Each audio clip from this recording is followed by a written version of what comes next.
Racikan Berita. Giliran ormas Islam dibubarin, giliran Zaitun tabayun, iya, goblok, betul. Assalamualaikum warahmatullahi wabarakatuh. Saudara sekalian, kita tahu bahwa sedang ribut masalah Al Zaitun. Hampir masyarakat sebenarnya sudah merasa putus asa dan bosan karena ini persoalan yang sangat lama sekali. Tetapi banyak yang menduga bahwa ini adalah memang bentukan yang memang secara politis ingin mengganggu salah satunya tentu umat Islam yang bisa tertuduh karena sering sekali mengeluarkan masalah-masalah yang kontroversial. Nah, sekarang ini menjadi sangat seru karena nampaknya kekompakan masyarakat untuk segera menghentikan Al Zaitun sangat ramai sekali, dan saya menduga setelah demo besar-besaran kemarin, pemerintah nampaknya sudah tidak bisa bermain-main karena pasti umat Islam akan marah. Tetapi kita yang terpenting sekarang ini bersama dengan Ibu Leni Sregar. Bu Leni Sregar ini beliau kebetulan orang tua murid dan insya Allah tahulah tentang sedikit seluk-beluk tentang Al Zaitun. Insya Allah kita akan mendapat tambahan informasi. Assalamualaikum warahmatullahi wabarakatuh. Jadi ex orang tua santri ya. Jadi sebenarnya bagaimana rekrutmen, padahal berita tentang penyimpangan Al Zaitun itu sudah berlangsung lama, tetapi nampaknya santri-santri baru itu bertambah gitu ya, atau tetap terjaga gitu ya. Itu bagaimana membuat orang tertarik? Itu dulu boleh.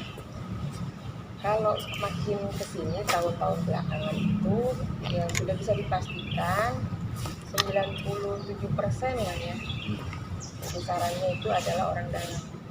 Jadi bukan santri luar lagi sebagaimana angkatan awal-awal kan kemarin sempat ada juga di televisi angkatan alumni Al Zaitun angkatan pertama itu bilang 50-50 proporsi.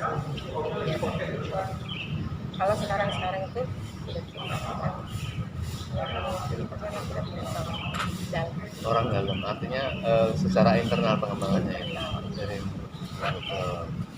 Tetapi mengapa, mungkin Ibu Leni tahu, yang menjadi tersengang orang itu pemerintah memberi perhatian khusus terutama di sisi pendanaan.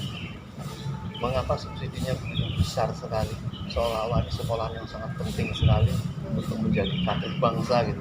Padahal sementara umat menganggap bahwa ini betul-betul membuat isu-isu tentang Islam yang sangat berbahaya. Apa juga? Saya sempat mendengar juga kayaknya ada dugaan pencucian uang juga seperti itu. Kalau memang jumlahnya sangat besar gitu ya.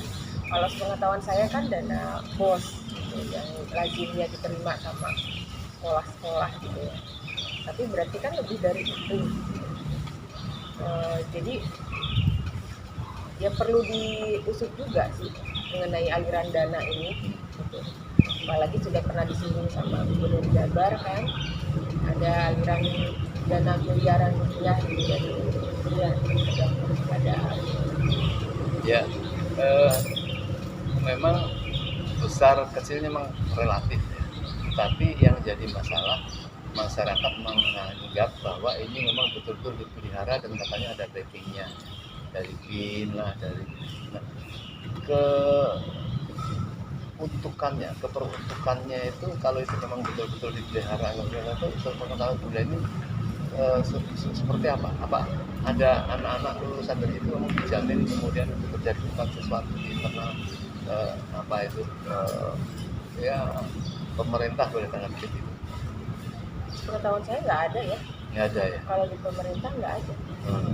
Jadi justru urusannya juga kurang terarah, cari sendiri juga.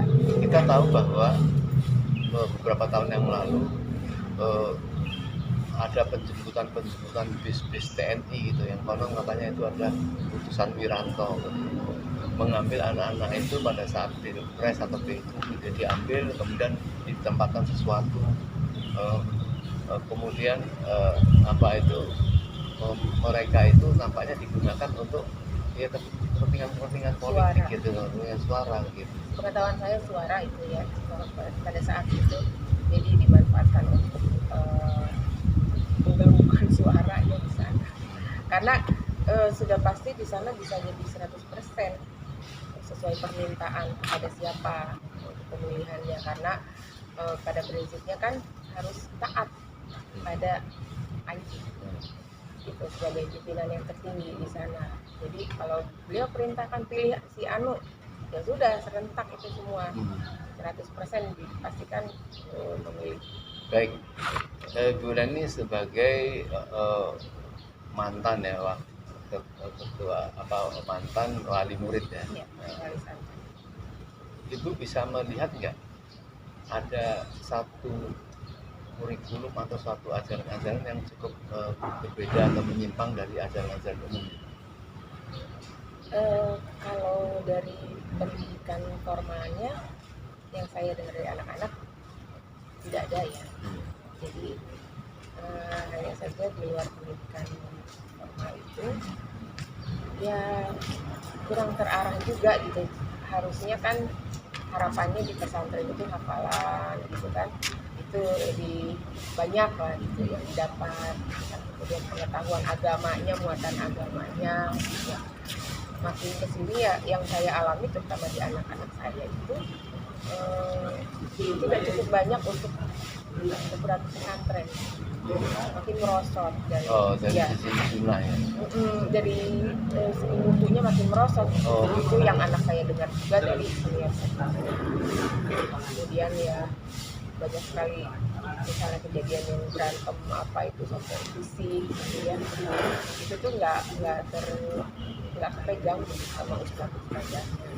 Kalau dibilang apa ya, ajaran-ajaran yang nyeleneh yang menyimpang itu ya di luar pembelajaran biasa itu banyak juga sih yang bergaul dengan perempuan lebih bebas bebas gitu, dan itu sempat saya tanyakan juga jawaban dari ustadznya atau ustadzahnya itu bilang ya itu apa normal. Memang ada ucapan seperti itu dari Ya, kalau masalah itu kan saya juga menyaksikan sendiri yang misalnya berduaan gitu kan, pacaran Mengambil dari sama gitu kan, ada dari temen dari anak juga ada. Nah, kalau Ibu Leni sendiri apa alasan menarik anak dari itu atau memang sampai lulus? Enggak, cuma 3 semester anak saya. Terus menarik alasannya apa? Ya sejak mencuat kasus ini laporan dari pegawainya.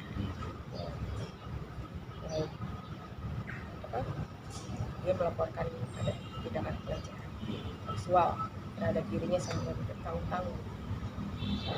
Dia disertakan juga bukti-bukti, dilaporkan kepada Polda Jabar pada saat itu. Itu yang terbesar jadi alasan. Karena pada saat saya tanyakan juga kepada koordinator, kepada jajaran sana gitu, semuanya bungkam, tidak mau mengklarifikasi. Sedangkan itu kan permasalahan besar menyangkut pimpinan pesantren yang seharusnya diklarifikasi. Tapi ini malah kita dilarang untuk kontak dengan sumber, dengan korban dan suami. Jadi saya tanda tanya ada apa.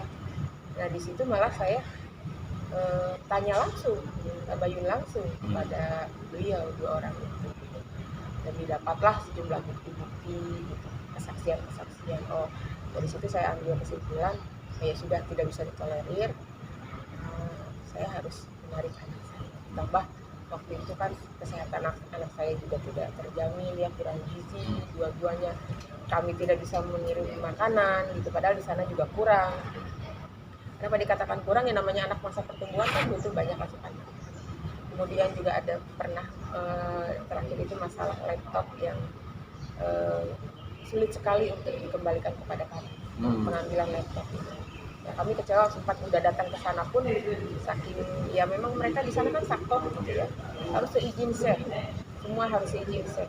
Panji Gumilang itu sempat udah datang pun tidak dihargai. Tapi pimpinan pondok ini Panji Gumilang itu dia memang tinggal di dalam situ. Tinggal di dalam situ. Oh begitu. Masikoh. Jadi sebenarnya terjadi penyimpangan secara perilaku saja atau termasuk penyimpangan termasuk dalam ilmu-ilmu itu?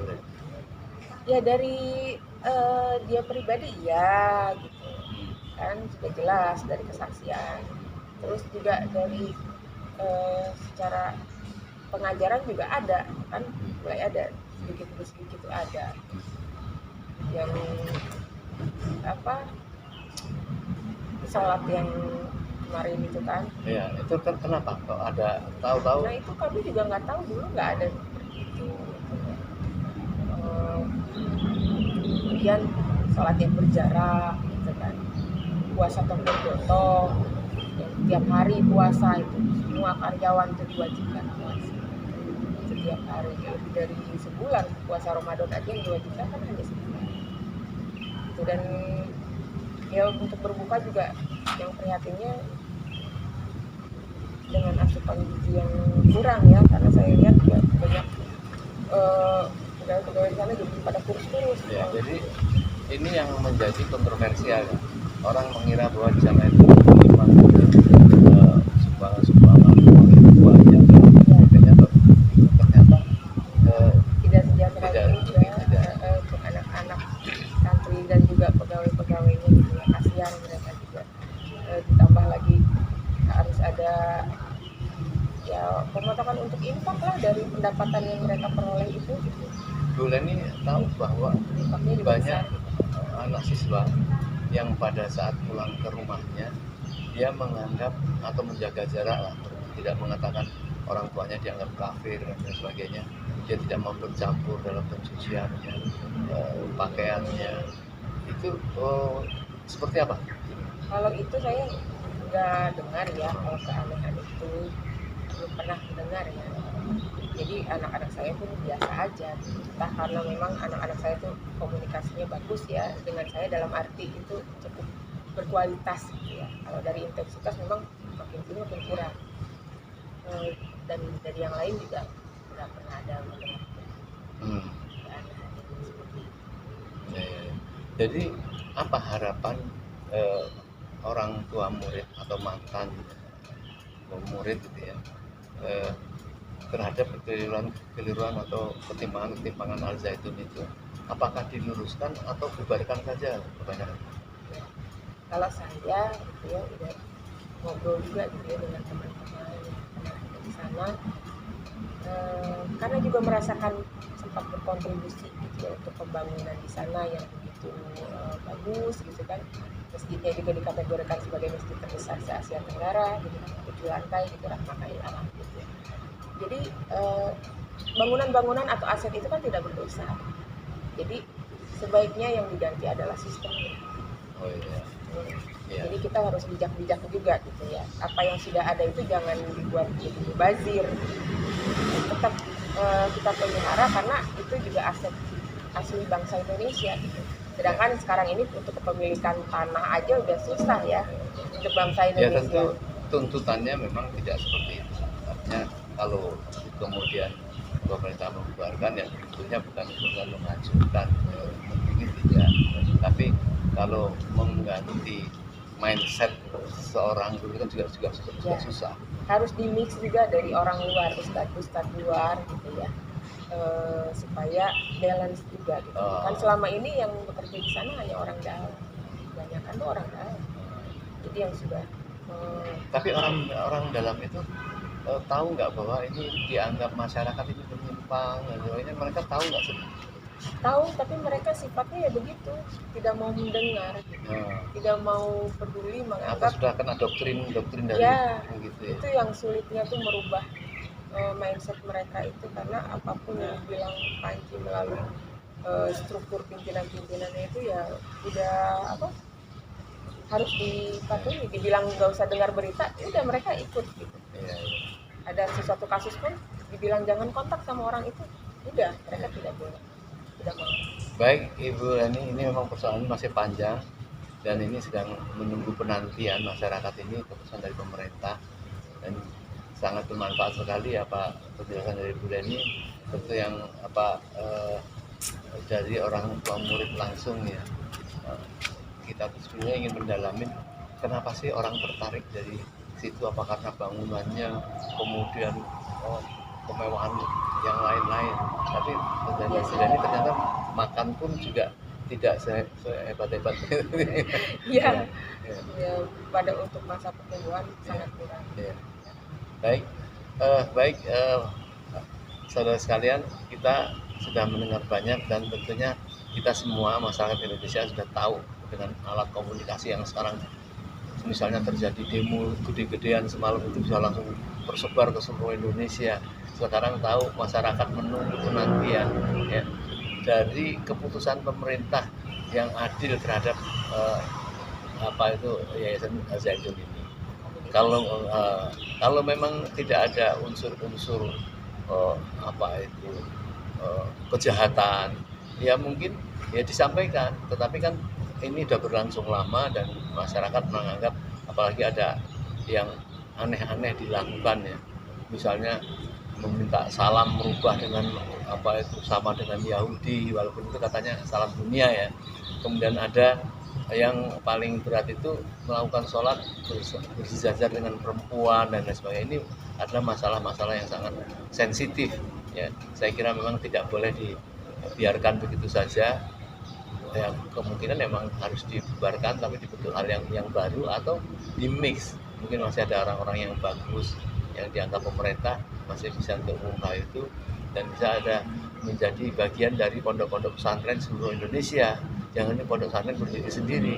Pesantren yang tersebar di seluruh Indonesia tidak terjadi satu kericuhan ajaran misalnya. Nah, saya kira kejadian ini ada hikmahnya. Semoga Allah tetap menjaga Islam wal muslimin. Terima kasih Bu Leni. Ya, assalamualaikum warahmatullahi wabarakatuh. Kata Sabir, anak Abdullah Sabir. Kata Sayyidina Umar, anak Abdullah Umar bin Khattab. Apa yang dilakukan Sayyidina Umar sebagai pemerintah saat itu?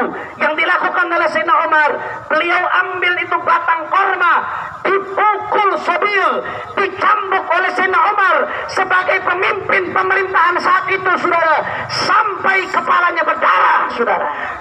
Bahkan sampai itu Sabir mengatakan saking berdarahnya kepalanya dihukum oleh Sayyidina Umar. Sampai Sabir mengatakan, wallahi laqad dhahaba ma fi ra'si. Demi Allah, apa yang ada di kepalaku sudah hilang, sudah tidak ada. Tidak sampai di situ, saudara. Oleh Sayyidina Umar dinafikan, diasingkan ke satu tempat yang dimana di tempat tersebut umat Islam tidak ada satupun yang boleh untuk mengajak bicara Sabir supaya dia asing di tengah-tengah umat mendapatkan efek jerah sampai betul-betul dia taubat kepada Allah Subhanahu wa taala.